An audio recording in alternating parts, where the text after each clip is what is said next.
Hi, everyone. Welcome back to the Cup Half Full podcast. I'm your host, Martika Shanel, and here we talk all things silver linings and inspiration for the leveling up minds. In today's episode, we are doing part 2 of building your inner resilience. And just to recap on last time, we talked about the importance of understanding growth mindset and possessing that for ourselves.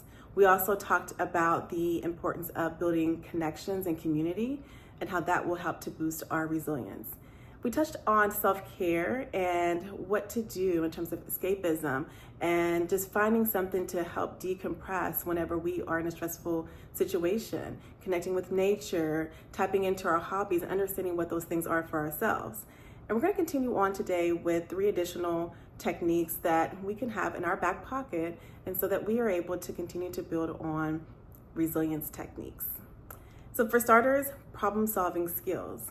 Whenever we are in stressful situations, it can be difficult for us to decompress, de-stress, and to understand that we can break down our problems into bite-sized pieces so they don't appear as big as we see them in the given moment. And so part of that is brainstorming potential solutions for your particular problem. And this could be, taking a step back. We all need to do that in stressful situations. I know I do. And maybe building a chart of some sort to see what are the pros, what are the cons of this potential problem that we're having, that we're experiencing. And then from there, envisioning, okay, what are the end results potentially if I took this route? And then what could potentially occur if I took the alternative route?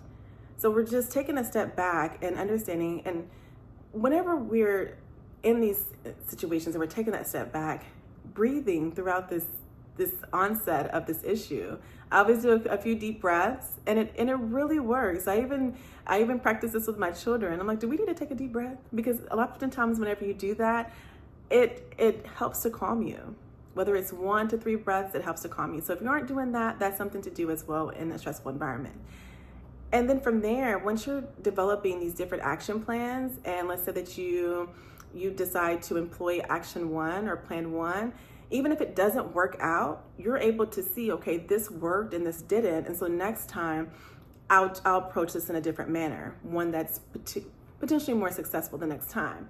So it's just trial and error, it is, but understanding that this huge problem in front of us doesn't have to be as big as it appears to be, because we can break that down. Another thing that we can do to build resilience is creating mindfulness, cultivating mindfulness and self-awareness. When we understand what our feelings are in the moment and we're able to address them and analyze them, this helps to empower us in stressful situations. So part of that is understanding what our triggers are, and we talk about this often. And just having this little arsenal in our back pocket of resilience techniques is going to do wonders for us in those sort of situations, because they happen, and sometimes we're not expecting them. They're impromptu, and we have to understand, okay, this is how I address this issue based on what I have created for myself in terms of techniques. So you're listening to your body's signals. What is it telling you? What is it telling you? Are you upset? Are you angry? What is the situation? And then identifying what your coping mechanisms are. Is it to say, I'll get back with you? Is it to go take a walk? Is it to go and write in your journal, do a stream of consciousness? Whatever your technique is, you need to understand that. That way, whenever you're confronted in the moment, you're able to healthily address the situation instead of just reacting, which is what we don't want to do. And this prevents us from being unable to regulate our emotions. You understand and you have a plan, and then you're able to take control of the situation. And it also gives you a different perspective as well on what's going on, because sometimes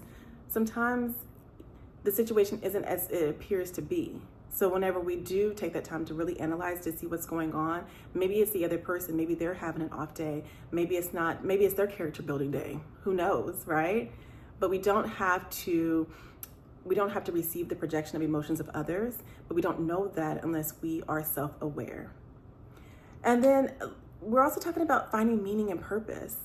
Whenever we're building resilience, whenever you're able to tap into something that's bigger than yourself, you are building resilience. You are shifting the perspective and the focus of this situation that's occurring in your life into something that's positive. And this could be anything, that's align with your vision, your morals, your faith, your community, your work, your family, any of those things.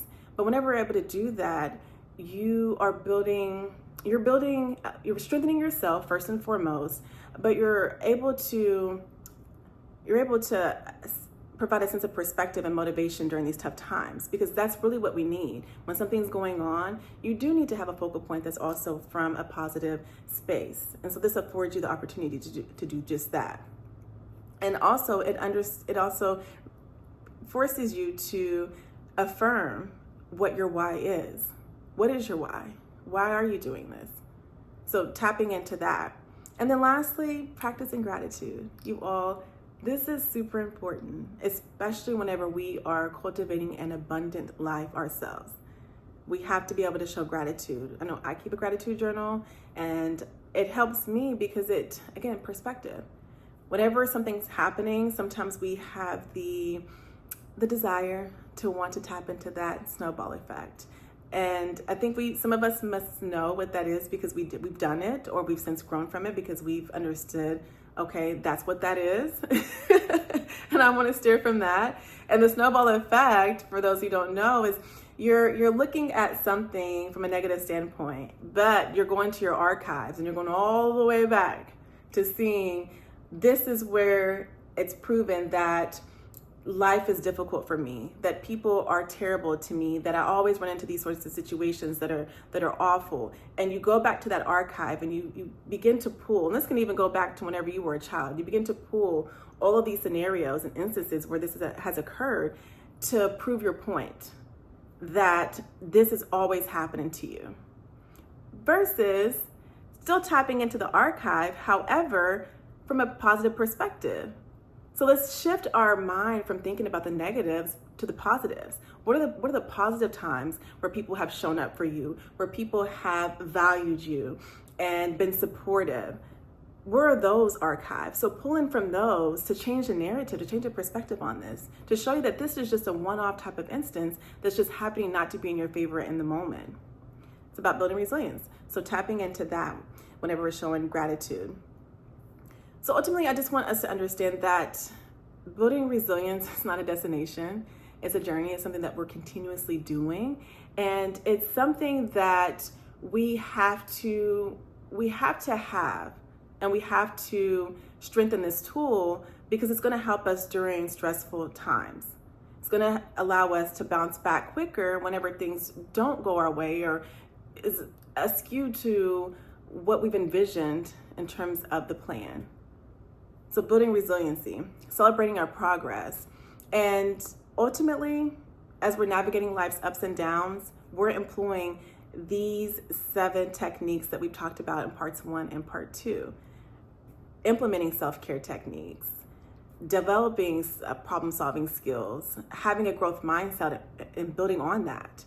We're doing all the things that we talked about, and that is what's going to help us to take control of whatever life throws at us, because we do have the ability. We have a wellspring of strength within us that we can tap into.